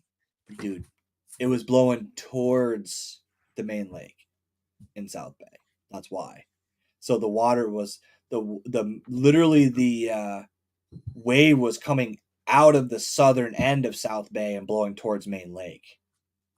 Jeez. And it was like awful, dude. Like it was. I actually quit twice. I was like, I'm done. I don't want to fish anymore. I want my money back. Like I was throwing a tantrum. Like I was so pissed off, dude. It was literally turn your rudder to the left, lean out over the gunnel, and pedal your ass off and turn right. Jeez. Could not Oh maneuver. my God. Couldn't do nothing. And it was fun because I went camping the night before. We actually stayed at the Brighton in Island Pond. Yeah, And that's funny. I actually fish there all the time. So we fished Spectacle. We were gonna fish Seymour. Yep. So You can't fish Seymour. Seymour is tough. Well, It's closed right now. Yeah, they closed the boat ramp. I don't know what they're doing up there, but anyways, yeah, Seymour is one of those really tough ones. I mean, most of the time, if you're gonna go for smallies, you better prepare to go deep. And dude, so I love fishing Seymour, and that's something that I'm definitely gonna look into next year a little bit more. But we stayed at Brighton specifically because we were 20 minutes away from Seymour and only an hour away from Magog. Yep. So it was the perfect scenario where we were going to go up Saturday and fish Seymour and then go home, drink beer, hang out at the campground, pack up, head up early, and go to Magog. We got to freaking Seymour, and there was an excavator and an entire construction crew there, and they're ripping the whole ramp out. So then we ended up fishing Spectacle just because it's next to the ramp. Next to the campground. Dude, we got to Magog, and it was literally calm when we got there, but it was just enough rain. It was like 60 max temperature. It was freaking miserable and cold. Yeah. And that's actually why I was telling you about like why I'm fishing Bomo so hard. Yeah. It is a sheer revenge. It's my competitive nature going, I am not going to get my ass kicked in the last event of the year. Yep. And I suck at freaking I suck at bombazine. I suck at it. It's a lake that I catch 6 inches or 10 inches max every single time I go. Having said that, guys, be very, very alert for the series called Breaking Bomo that's going to come out, and you're gonna see what happens when I get pissed off and try to learn how to fish a lake. Um, but I I was gonna say, actually dude, I know you do a lot of tournaments, dude. Next year, I'm running Slay Nation next year, okay. so I'm taking over for Pete, who was directing it. Yep. Um, and the one of the lakes that we're going to be doing is the one that me and you have a little soft spot for is going to be one of our Yeah. lakes. But if you're looking to do like some live stuff next year, Oh, it's absolutely. I pretty would love solid. to. I'm actually probably also going to be kicking off my trail series for EKF. So I'll be jumping on that. I'll Let be doing let me that. know. Let me know which ones you're going to because I'm thinking about getting into a couple of them. Yep. We could probably Yeah, travel they together. they haven't come out with the schedule yet. They I think last year they came out with it in like the end of November. Yeah. So I'm going to assume they'll probably do the same again this year. But Yeah, yeah, I'll let Ken's you. pretty good about getting that out early. So, Yep. because I'm Mhm. thinking, dude, I want to do a couple and we could split room or whatever, and Yeah, then we could save a little bit absolutely. of money that way. Yeah, definitely. I Yeah. want to try to do the knucklehead next year too. Yep. So sad story. So I competed in the knucklehead, and what was it? May I came in fourth, June in third, August in second It's like on just outside on the cut. so August and second, but fishing for Team Grams. I started Yep. fishing for Team EJ in August and I won. I'm Okay. not, and I'm maxed out on points for the state of Vermont. So I, won all the tournaments I needed to for that. Yep. But I won't be going to the championships this year because the wife and I have been paying off some debts and stuff. And, we've been budgeting, and I just think it would be wise to, focus on that because so I went down to Gunnersville last year in October. Uh, was an amazing experience. Absolutely. If any of the serious fishermen out there have never been to Gunnersville, take the opportunity in your life to go there and fish it because it's amazing. That being said, so I get down there, I do, I have a practice day, I put up a good bag, I got some new species, everything good. Day one, my trolling motor dies and I get sick, like puking, nasty, Yeah. sick, whatever. Trolling motor dies, don't know what the heck's wrong with it. Can't figure it out. So end up paddling. Day two, ended up paddling. And on day two, it was like 20-mile-per-hour north wind sustained, like across the entire lake. Yep. I got off the water, and both days I didn't catch nothing. And I think I was in my own head at that point, and I really wasn't like focusing. Like I knew where I should be, I just wasn't doing it. But anyways, on the third day, I didn't even fish. I took my wife out and we went to Gunnersville. We had breakfast together. We did some brunch and shopping and just, spent the day enjoying it. We went to the award ceremony and stuff like that and met a lot of good people and had a good time. Uh, that being said, I do want to make it down there again. So I may try next year for You it. should. Um, So my plan is I can't do it because guess what weekend my championship is? Same weekend as all A- those my my championships. my AOY championship is the Oh, 7th of, so I wouldn't have been able to go because the Saturday for the Knucklehead is yep, the Saturday before the championship for Slay Nation for the local trail. yep, yep. So I'm actually going to specifically being the director try to work it around because my boy Maine Hmm. um went down there and I think he's going down there this year too. I think matter of fact I think he's probably on his podcast right now talking about how he's going down.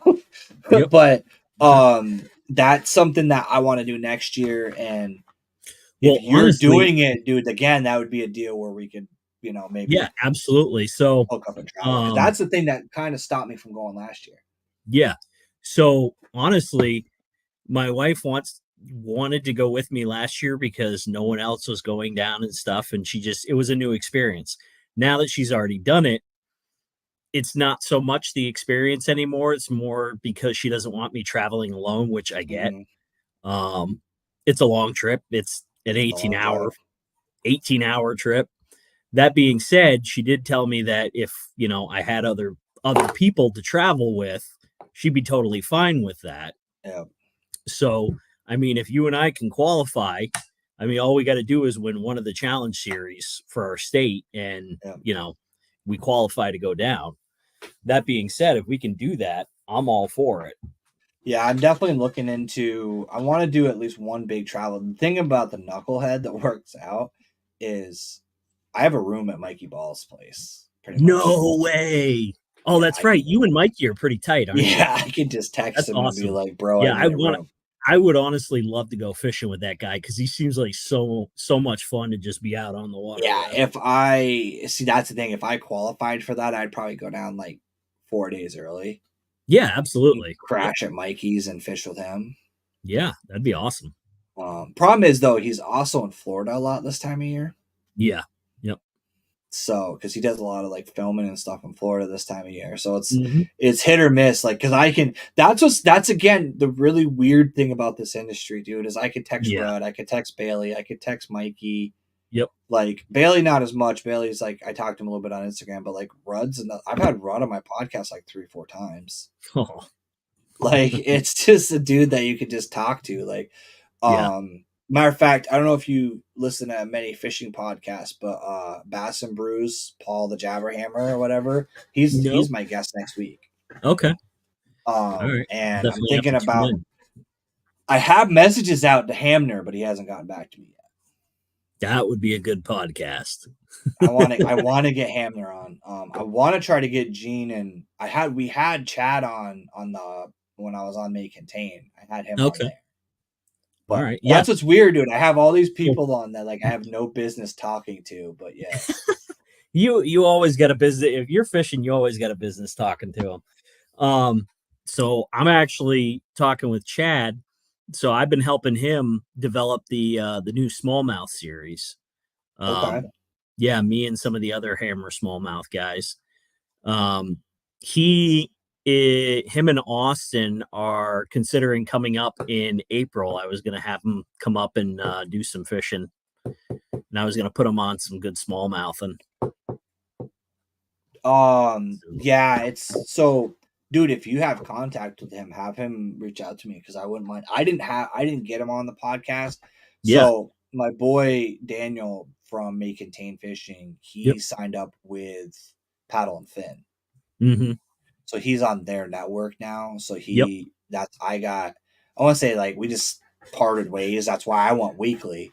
Yeah. Is because he was doing his show and we had Chad on that show. And that dude is another one of those dudes that like you can just talk to and ask him a question and you're gonna get more information than you ever thought you were gonna get. Like it's crazy. Like I know. But that's the thing is that's the one thing I will say, everybody watching, everybody that's still hanging out with us at this point.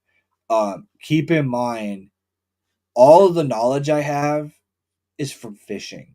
It's not because I'm some savant researcher.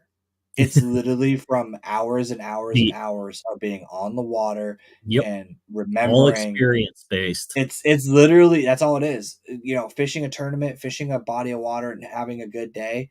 The difference is going, okay, so the last time I fished and the wind was like this and the temperature was like this, I caught fish doing this. Let's try it. It ain't always going to work, but it gives you a starting point. Exactly. And then you get in that area and then you go, oh, well, chatterbait's not working, but maybe swim jig will. Maybe paddle tail will. And then all of a sudden something clicks, boom, you're on them. And that's all it is. It's just experience and time on the water and having that knowledge. And honestly, talking to people that fish like you. Because sometimes it's like, yeah, what should I do? And then you're like, I should drop shot. And they're like, don't fucking drop shot. Texas rig. And it's just somebody has a different experience. And then they're like, yeah, try this. And you're like, really? Try it. And boom. I tell you what, I am not above changing out chatterbait colors at least 6 different times in a fishing trip. Because there's always a chatterbait bite. Yep. What it depends on is how fast do they want it? Do they want it erratic? Do they want it straight? Do they want it to be black and blue? Do they want it to be a soft black and blue or a hard black and blue? Do they Right. want it to be, a watermelon with like a sunfish base or something like that? And oftentimes that just comes from being on the water and looking down and like, oh, there's some sunfish cruising by and they're not as dark as they should be. They're kind of Yep. washed out. Yep. Okay, I'm going to throw one of these watermelon colored jackhammers with a light sunfish color. Next thing you know, whack, I've got a limit in like 20 minutes. It's like, okay, we're on. So, you know what I've started doing, and it's Mm, something that I've been playing around with, yep. is I don't change chatterbaits, Mm, I change skirts. yep. That So works I too. bought replacement skirts. I'm doing the same thing with my jigs, where Yep. I bought jigs or skirts with they have like silicone like Yeah. rings in them so that you Yep. could stretch them around. Now the only thing that sucks about that is you usually have to rip your trailer off to put a new skirt on. But to be Yep. honest, if you're changing your skirt color, you're probably changing your trailer color too. Yeah. Absolutely. So it's a trick that I've learned is like I'm starting to like not change the whole bait, just Yeah. swap Yep. because sometimes like to be honest, like I fish a lot of the Evos right now. Yeah. Yep. They're pretty much all the same color blade. Yeah. So you can just swap the skirt and then Yep. you don't have to worry So about it. swapping skirts, I've had so here's the thing. I love jackhammers. Absolutely, hands down, love jackhammers. That being said, I don't like the idea that they are wire tied. Yeah. So once they get chewed up and the skirt's like garbage, You can't get them they're off there. well. So what I've done is I basically will pull off the wire skirt once it's all shredded to pieces, and I get dirty jig skirts because Yep. they have a ton of different colors, Yep. and then you can just sit there and pop on different ones now that the wire That's skirt's off. and that's what I've started doing because then you can carry less tackle. Yeah, Because like if you have like for me, it's like the number one bait, the number one thing that I catch fish on right now, for some reason, and I don't know why this year it's been a thing, is the swim jig. But I'm not using a swim jig. I'm using a Booyah flipping jig. yep, It's the same head. It really is. But it's just, there's something about the angle of the head that's yes, it different. splits the grass differently. It splits it better, and it's more so the way that the swim jig comes through the grass is much more natural. Yeah. So with like dirty jig swim jigs, they're good, but they're good for like if you want to toss it in the middle and then just bust through the Right. grass and Right. like cause a reaction stroke. Yeah, see that because of that flipping jig being a little bit more pitched up, that Yep. bait's kind of coming like that through the Yep. grass. Yep. And dude, I've tried it. I've tried different, and don't get me wrong, the only other one that works really, really well is the reaction tackle, but it's basically the same shape head. Yeah. But the skirts on Booyah Yeah. are fucking trash. Like they get one pike bite and they're gone. They get one good fish bite and the Yep. skirt's all fucked up. So Yep. I found I have to look it up, but I found the company that they make old school black blue. Oh, okay. So Yeah. it's the rubber Yep. skirt with the like Yeah. eight strands of blue, but Yep. the solid matte black. And it's Yeah. not the black blue fleck black blue. It's not It's straight black blue. it's a Yep. straight black blue, just like the old school with the 3 or 4 strands, almost like Yep. Carolina blue at the How top. aggressive is your bite on that? Dude, it's Like, do it's they funny. tap it or do they thump it so hard they And knock I, slack in it? and I put the blue on top. I don't know if that makes a difference. It's a little nuanced thing. I put the blue up top instead of on the bottom, which is where it traditionally is in those Yeah. baits. But that It works. particular skirt has had 6 or 8 fish, and the only thing I've ever had to do is every once in a while spin it Yep. to get it back. Because what it is it's got a silicone center insert that the actual skirt comes out of. Mm-hmm. And it actually has, I don't use it, but it actually has the loop for if you wanted to put a rattle, like those Okay. clip-on So it's almost rattle. like a punch skirt in a way. It's very similar to a punch skirt. Yep. Okay. It's got that thicker part like a punch skirt, so Yep. it stays on there really well. You can swap it on, and I'm about to order like a green pumpkin set Yep. and like that watermelon stuff, and I don't know what the hell this color is called, and you'll know it as soon as I say it, but it's like the brown with the black squares. I don't know what the fuck that color is called. How The brown? It's it's almost yellow, and it has like, so it's like a yellow. They Strike King makes a jig like that. Booyah actually has one that's like that, but has like a green square on it. But it's basically like supposed to be like a tiger stripe, but it's like a Oh, yep. brown. It's like a brown. Denny Brower, the pro model jig, used to have one that was like that. And Okay. I'll have to show you a picture of Yeah, it. I'll But have to that look at it. particular color, I mixed that with the Chigger Craw that is the brown with it's the green pumpkin, but it's got the green fleck in it. Yeah. Yep. And that is a dirty combination. The problem is I can never find that freaking jig. And when I do, it's that cheap. Like I Yeah. have a skirt making kit right on the shelf over here. But the problem is Yeah. those bands, as soon as they get hit and pulled on, or a Yeah. bluegill grabs it and pulls it, it stretches that skirt out. It doesn't keep the same consistency, and it Yep. doesn't work as good. Whereas this is just literally pop it off, pop it on. It allows me to have, I could basically carry like 2 half-ounce football jigs, 2 half-ounce flipping jigs, a Mm-hmm. couple swim jig heads, and then just I can have 8 colors, but only have to have 6 heads. Yeah. No, that's good. And Makes then you I much don't have more to carry as efficient. much. Yep. Makes you much more efficient. And that's something that I'm playing around with a lot too, because it's something that, and those skirt, like I said, those skirts seem to be more. I think it's because it's the living rubber material instead of the new silicone shit. Probably the living rubber has a bit more lively action to it than silicone. See, silicone, when you get it in the water, it does wave a little bit, but eventually, if you leave it alone, it just flattens out. Whereas the living rubber will literally move with the current and Yeah, stuff float. constantly. So it has a lot of that secondary action that causes them to like, okay, that's real. I'm going to eat it now. Yeah, and that's the little things that you learn over this time, and that's we'll Yep. probably end up wrapping this up here in just a minute, because I know my Yep. boy Maine's running his podcast right now too, so he's probably sucking down all my viewers. But we have a lot of cross fans, Yep. Yep. so but That's all yeah, right. We basically can watch it we later. will definitely. You're going to be on. You're already on my list of people to like blow up whenever I need a guest, but Oh, um, absolutely. do you have, so you're not doing any of the championship stuff, so you're basically, are you done with tournaments at this point for the year, No, or do you have more so monthly?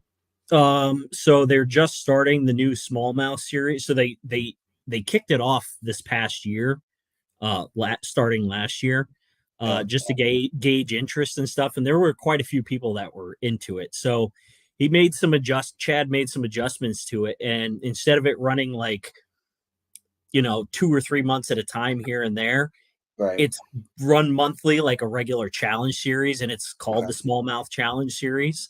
So you're going to be able to like you would the state challenge series, but for just specifically smallmouth. And that's across the country. So I'm doing that in October. Chad actually hooked me up with that, paid for my entry because I helped him develop it, for this month anyway, October coming up, because that's when it kicks off. And then the plan is run it for the whole year, and then do a championship next October. I And might it's have to going to get be that what's one. I might have to get in on that one. I That think you might should. that I might think be you what should. sets me up for a KBF membership next year, because I Yeah. didn't do one this year, Yep. because I'll admit, dude, the monthly didn't really impress me. There was like 5 That guys, 3 yeah, guys, 2 that's the guys. crappy part about Vermont KBF is that there's only like May and June are like you're going to get like 8 people. Yeah. And Yeah, my and then boy Brad was bitching about you in the fucking. after It's funny too because I was talking to them. They're like, "Yeah, the goddamn Jessie." I'm like, "Yeah, I know Jessie." I'm like, "I talked to him quite a bit." I'm like, "As a matter of fact, that's how I beat you at miles because I got information from him." But um, yeah, so I wasn't really interested in doing the challenge, and that's how I started. That was my first tournament trail was the challenge Yep. series, but Hmm. and then I went to Rhode Island and did a live event, and then Yep. the smallmouth thing has me interested because don't get me wrong, I know we got to compete with like St. Clair and the St. Lawrence, That's just but it, though. So this year, the Michigan guys didn't even win. It was a guy right, from Virginia. Yeah, they got Virginia, Virginia. They got some decent smallmouth wow, down south. that's not where I would have expected like a St. But Lawrence here's the guy thing. or So you know Zach McNaughton, right? yeah, Yeah. So here's the thing, and I was talking with Zach about this. I told him, I'm like, you should have freaking joined the championship. Like you would have won. right, Because the numbers that he would have put up during the championship is what he puts up every May and June, which he comes yeah. in at roughly 106 inches of smallmouth. Yeah, that dude's dumb with smallmouth. It's crazy. Yeah, tell me about That's it. another reason And why, to be honest, that's another reason why I stopped doing challenge series because I got sick of losing to him every month. Because uh, the dude, you'll get your hopes up in the first 2 weeks of the month, and you're oh, I like, know. yeah, Yeah. Yep. I'm in first, and then he'll come out with 100 inches of smallies, and you're like, how the fuck? Well, yeah. I mean, I get it. So he's got a sweet spot, and I'm fairly certain I've narrowed it down to where he fishes, and seems legit. I mean, I'm not going to spill beans or anything because that's just a No, yeah, then dick that's the move. thing about the. So I Um, stopped doing a lot of nationwide ones because like I don't like doing nationwide tournaments that have largemouth because I'm yeah. competing with fucking OH and Okeechobee, and we live in Vermont, and don't get me wrong, like Hey, there's I, some good I'm fish here, but they're not. I'm willing to brag that I think between me and you and a couple other guys that I know that I follow, like it's not uncommon in the spring for me and you to be like, hey, look at this 20 I caught, look at that 20 Yeah. I caught. Oh yeah. Like it's not uncommon. Like I mean shit, dude, Yep. our first tournament in April, we won with 94 inches in April. Yeah. Yep. So like, yeah, you can do it I put here. up I put up 90. I don't know. It was like 97 or 98 out of one area in Yeah. one day. Yeah. Oh, dude, that 94 inches, and the lake that I fished that at, dude, was Yep. 30 yards from the ramp. Because I know that lake. I know that Yep. lake that well. I can Yep. literally, and my teammate was like almost pissed, but laughing the whole time because he's like, dude, I Yeah. don't understand. You're in the middle of nowhere. I'm like, I'm not in the middle of nowhere. And he goes, why? And I'm like, what you don't know is where I am right now is a grass line in 2 months from now. Yeah. Exactly. I know So, where the grass is. I know where the end of the pad mhm, line just isn't visible yet because it's still yep. below the surface. It's still But starting to there, grow. but the thing that you do know is there's a transition line there, and you know how bass love to And those position fish on they transition live line. there. They don't give Yeah. a shit that the grass isn't there yet. Yeah. They're No. still following that life pattern, and Yep. those are resident fish. I can tell you, I Mhm. almost wish I could tag fish because I Yeah. can almost tell you that I've caught the same past five, like the same 5 pounder, Yeah. 3 weeks in a row on that lake. I can tell you that 20-inch smallmouth that I got this year was the same one, or almost 20 and a quarter was the same 20 Yep, incher that I got last year from the same exact spot. yep, And I could tell because of the pattern and the size and shape of the yep. fish. Yeah, I've had a couple So, that I know for sure is the same freaking fish. Like I literally mhm. cooked the fish, and then next week pulled the fish out, and there's still the hook hole where I know I got him the last time. Yep. That, Still got the piercing I gave him from the it's last like time. that 7 pounder that I got a couple weeks ago. Yep. So my little sweet spot there, there's a few giants in there. I know where they are. I know where they position, and they almost always are in the exact same place. And I can go and target them regularly. I And just got to change up. a smallmouth series would probably encourage me to fish bombo more. Yeah. Yep. It has them. It has those that So quality, and funny, probably I may Champlain more, but funny thing is, as far as the smallmouth goes, I'm going to be sticking to the ponds and lakes along Route 100. So I'm going to go fish Eden. okay. Uh, and I already fished Eligo, and I pulled some good fish out of there. But I haven't been on Eden, and I plan on going and fishing Eden. And then just basically working my way south and seeing what the fishery is like. But Okay. and reason being is first, I'm not sure what it is, but it seems like the smallmouth in that particular belt are just huge. So there is some places here that it's the same deal where like you wouldn't expect the fish to be as big as they are in the body of Oh water yeah, there. And I yeah, think a lot of it, and I will say a lot of it here in Vermont is that's a trout lake. you're absolutely right, and I'll tell you why. It's Because a trout lake. the place that I fish, where I got that 7 pounder, and another one last year that was a 7 pounder, my PB, is a trout place, and that's what they have to. It's bluegill and trout, and that's what they have to And feed there's on. two factors, and one is obvious and one is not. One, Yep, guess what, trout guys? My fish is eating your fish. yep, Your fish isn't touching my fish, but my yep, fish is going and gobbling the shit. yep, And especially when the stock truck shows up, because yep, those fish have never known a predator and they've never known to stay away from it. And guess yep. what? They Guess what just a smell? swim right by it, and it's like, oh, thanks. Oh, Yeah, a smallmouth is an assassin. They are fast and aggressive as shit, and you're done. Number two, trout lakes are fished by trout fishermen, and bass fishermen don't hit them as hard. that is true. At least There's a not the lot ones of who know trout better. there's a lot of trout lakes that Yep. you go to them and it's all deep V boats going back and forth trolling for Yeah. trout. They've got Oh yeah. you So don't see nearly as many bass perfect. guys, so the bass aren't as educated. Yep. Perfect example of that. And I think people caught on to it this year was on Echo Lake up here. Yep. Now, Echo Seymour's. Charleston, yeah, Yeah. that side, yeah. Yep. Because there are some donkey smallmouth in there. I almost And sunk my bass pro in there. I tell you what, that is a hard lake to fish because it is so clear. Like you're fishing on one of the Great Lakes. Like there. Dude, you literally have to cast unless you go hit them in the spawn or something like that and you go bed fishing, you have to be out like I don't know, 100 yards, make a 50, 60, 70 yard cast and then hope that that fish is that's why there. we wanted to go back to Seymour, because we were there pretty much the same weekend that we went up there for Magog, and it was cold, so the water was even cleaner because the Yep. particles had settled down. Yep. And you could see them and you couldn't catch them Oh yeah. because Yeah, they exactly. I they don't want anything to do with you.